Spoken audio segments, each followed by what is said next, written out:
What's going on, everybody? Hope you're having a wonderful night or day. It's been some time since we talked about news surrounding the Amazon Lord of the Rings MMO.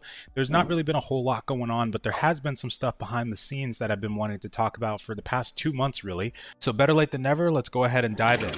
So if you're not familiar, the first thing to talk about is how, of course, the Amazon Lord of the Rings MMO is being spearheaded by Amazon Games, of course, the developer of New World. Their Amazon Games Orange County studio is the one that's doing it, and they're partnered with the company that was called Embracer Group, which I'll be talking about in a second. And a big reason why they were partnered with this company is because Embracer Group holds a lot of the rights to the Lord of the Rings, Middle-earth kind of franchises. So although we haven't had a whole lot of news about the Lord of the Rings MMO from the Amazon side directly, there has been some news on the leadership side of the New World team, and also some news happening for Embracer Group. The first thing is on the New World team. It was announced that Scott Lane is no longer the game director of the company. He's still with Amazon Games, but it's unclear what his new role will be. In his place, Katie Kaczynski has been promoted to game director of New World. Now, it is possible, because he's still a part of Amazon Games, that he might actually be a part of the team that is spearheading the Lord of the Rings MMO. That's completely possible, although nobody knows at this very moment, but they might actually talk about something like that closer to when the game starts getting promotion. The article that talks about this leadership change also mentions that people believe that Kaczynski stepping up can only mean good things for the future of New World. The article writer mentioned that they don't play the game much anymore. They still follow the updates though, and that New World has been looking better, and perhaps she's to thank for that.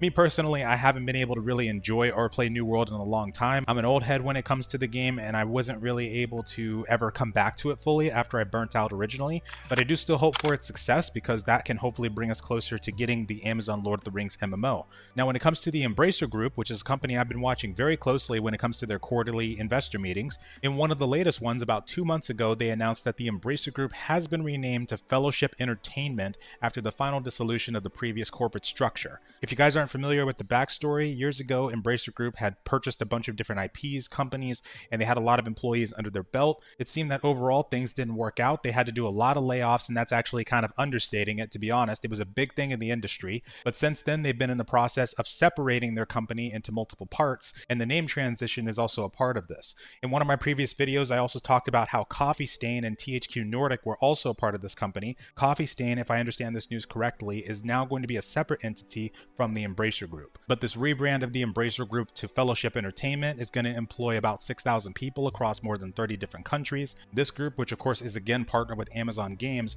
owns the commercial rights to J.R.R. Tolkien's works The Hobbit and The Lord of the Rings, as well as intellectual properties Kingdom Come Deliverance, Metro, Dead Island, Killing Floor, Darksiders, Remnant, and Tomb Raider, among over 300 other gaming IPs. And also, they confirm it here, Fellowship Entertainment will